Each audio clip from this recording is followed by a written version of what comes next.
Hey guys, so we are currently in the car right now. As you can see, no kids. What? But I'm actually, we're on our way to Pittsburgh. I have to meet with my oncologist today for my every 3-month checkup, but I actually haven't been there since February due to COVID. So here we go.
So we cover a lot of ground during these trips. We have made this drive, 2-hour drive one way, so many times I can't even remember. So there's definitely some parts of the journey that is triggers for me, and this is definitely one of them. I can specifically remember leaving the hospital. I was on a Tuesday evening in early November. I had just been in the hospital, like in an ICU step down, for about 10 to 12 days for a serious bout of pneumonia. I had so much fluid on my heart and on my lungs, and my kidneys and liver were shutting down. They didn't know if I was going to pull through.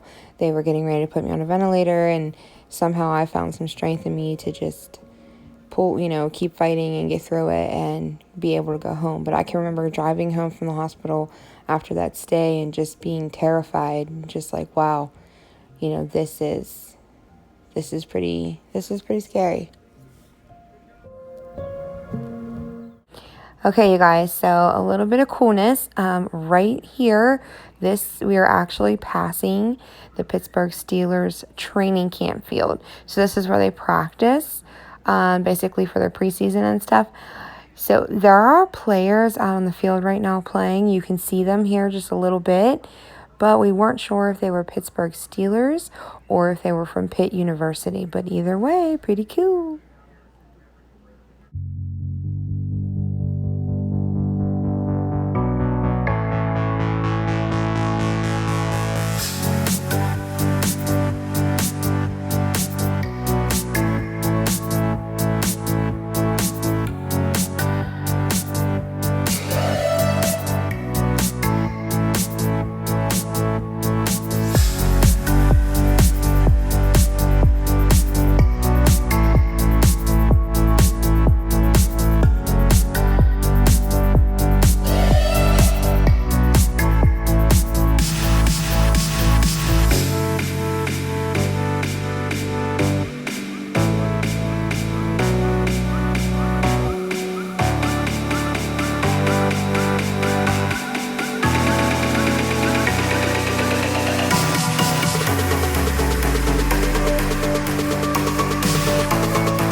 So when I'm a passenger in a vehicle, I tend to be quite oblivious to my surroundings, where I am, how I got there.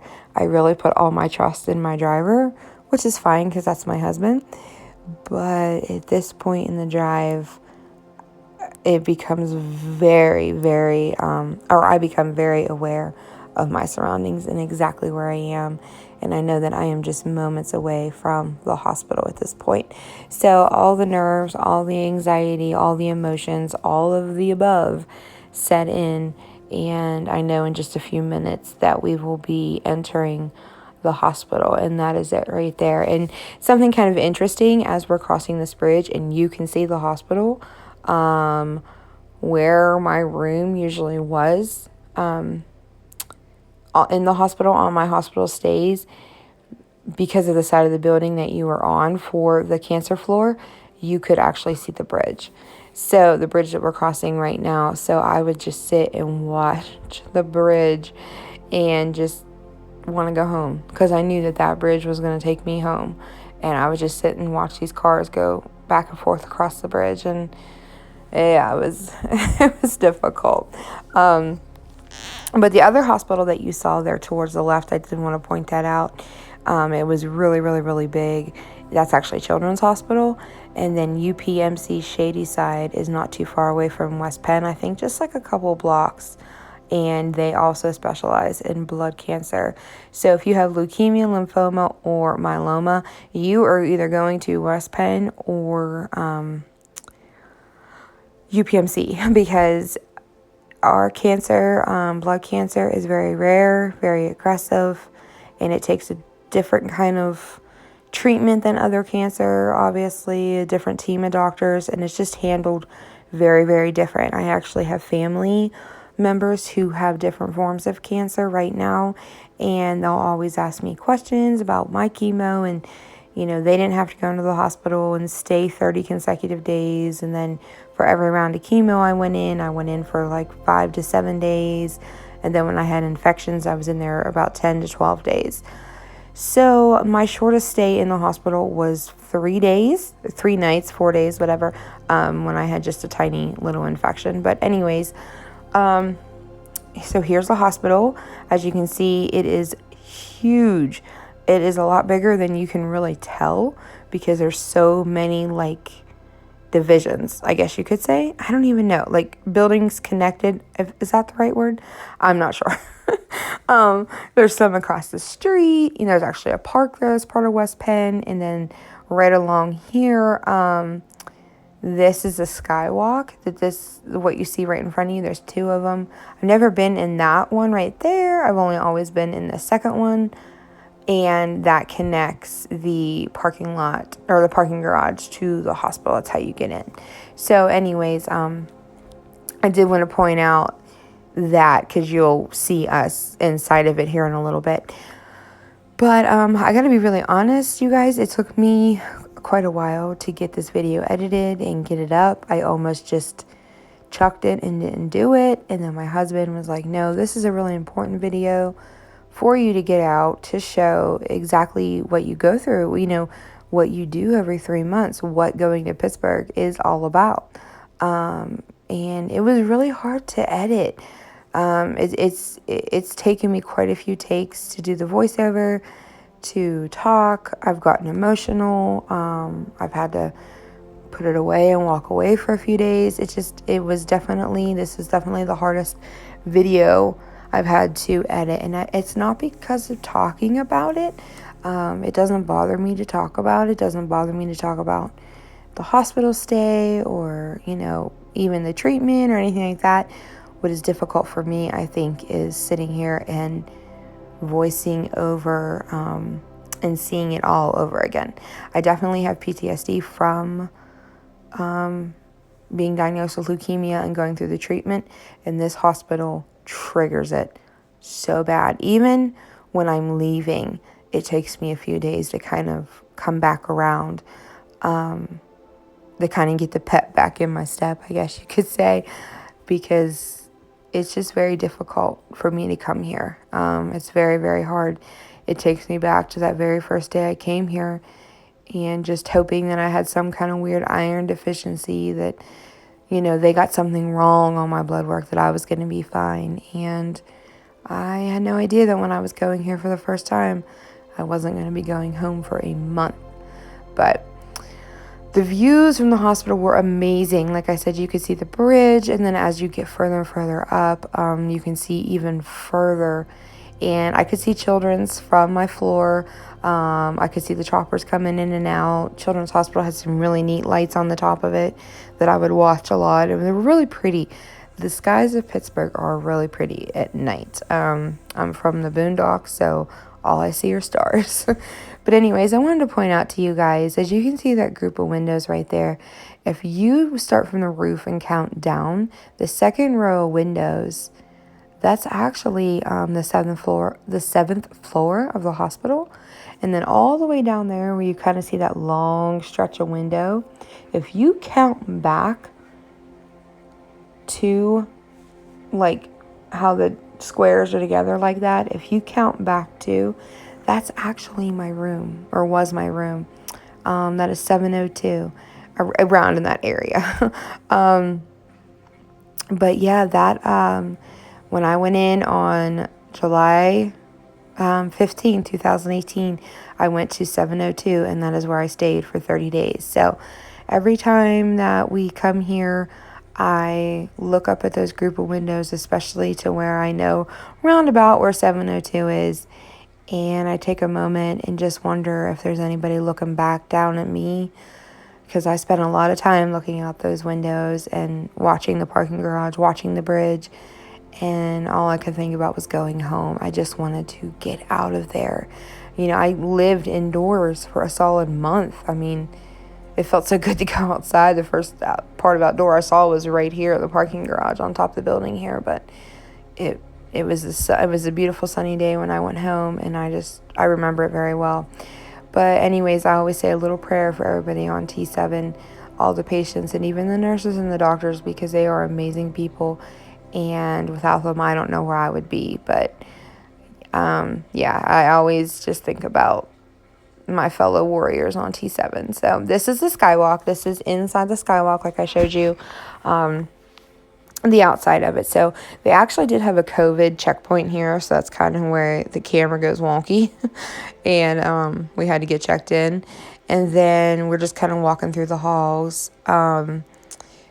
I definitely didn't want people to know I was filming inside the hospital for privacy purposes and things, so that is why you see a lot of Jared's booty. I'm sorry, he hates that that's what I filmed, but oh well. But I wanted to make sure I didn't get anybody's faces or anything like that. So this is just a little walk to the elevators. Now, if you wouldn't have made that left there in the hallway and would have kept going straight, you walk like another mile, and then you get to the elevators for T7, and then you go up. I have not been up there since I left the last time, and every time we go, Jared asks me, you want to go up T7? And I always say, nope. Obviously now because of COVID, you couldn't get on the floor right now, I'm sure. But I'm not ready to go up there. I don't know when I'll be ready. It's been almost 2 years since the last time I was there, and he wants me to go up really, really bad to see everybody that's still there. I'm sure there's new faces too, but I'm just not ready yet. But here we are. This is my doctor's office, and yeah, it's not nothing fancy, nothing exciting. It's definitely empty. As you can see, there are some COVID, restrictions and things, and they were scheduling their patients pretty sparsely. Sparsely, is that a right word? Putting a lot of space in between their patients, because there's quite a few doctors here, and they obviously didn't want a lot of interaction. Patients were coming in here that are in the middle of treatment, just for a checkup in between chemos, because even knowing you only get about 3 weeks off in between chemos, about 28 days, you had to go to the doctor in between that. So a lot of trips to Pittsburgh, you guys, you have no idea. But this is just the doctor's, inside the doctor's exam room. We're just waiting for my doctor to come in. And just that quickly, it is over. I wish, you guys, there's definitely a time lapse in there. But my exam went good. He said everything looks really good. I did voice a few concerns to him. I was having some bruising, but of course that's nothing out of the ordinary.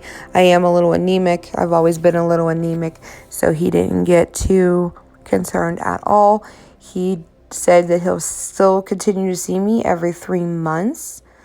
And I'm still to get my regular blood work done every 4 weeks, closer to my home, at the hospital closer to home. And he said that when I reach my 2-year anniversary of my last chemo, which will be on December 31st, that's right, New Year's Eve, that we could probably start scheduling my blood work to every 3 months. And that will be amazing to not have to go in every 4 weeks for blood. But he did send me down to the lab there at the hospital.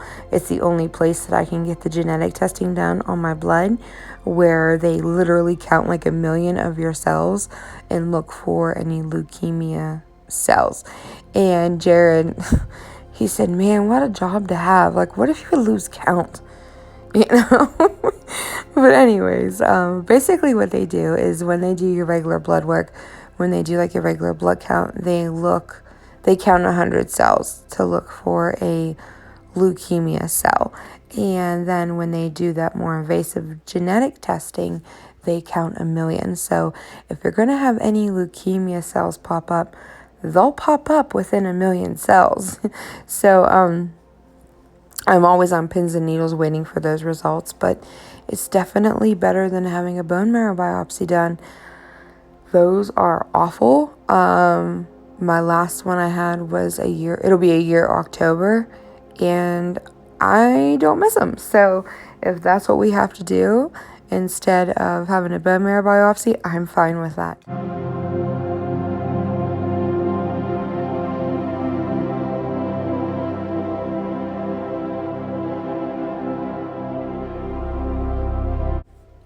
I did want to show you guys my little tag that I had on here.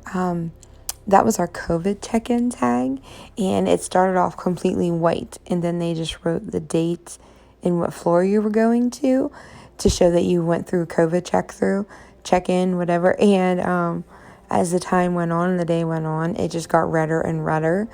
So I guess it was like a temperature thing or something. I'm not really sure how it would work, but it was so that you couldn't like come back the next day and have a tag on, and they wouldn't, they'd see you have a tag on, be like, oh, they already went through. But so it was interesting. I left it on for a really long time because I wanted to see how long it would take to turn completely red, and by the end of the day it didn't really get much redder.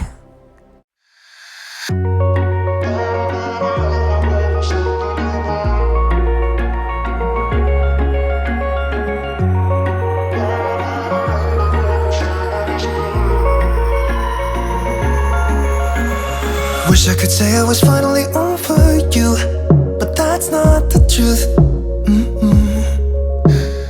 Everyone always keep falling in love again. What's wrong with them? I don't understand. Maybe it will pass by, someone save me. Before I pass out, I'm too lonely to be done. I'ma drink at this place. Yeah. Why am I the only one who's left in the rain with nobody to hold on to? Why am I the only one who's feeling this pain when there should be two of us? And yeah. So now we are just headed back across the bridge that you just saw us go across a little while ago. But this time we're going in the direction that I love the most, and that is away from the hospital and home. But I will bid her one final farewell until next time, West Penn, till I see you again. Hopefully not before November, God willing. And now I can just kind of sit back and relax and literally feel the tension and the nerves and the anxiety just lift off my shoulders and out of me. Granted, I will be a little nervous until my genetic testing blood work comes back. It takes about a week for that to come back in, but my motto always is no news is good news, and the longer it takes to hear from somebody, the better the news is going to be, because bad news travels fast. So I just enjoy these last few beautiful sights of Pittsburgh. I'm total country girl, love living as far away from the city as possible, but there is just something a little breathtaking about that city view. So I'm just going to enjoy the view and head home.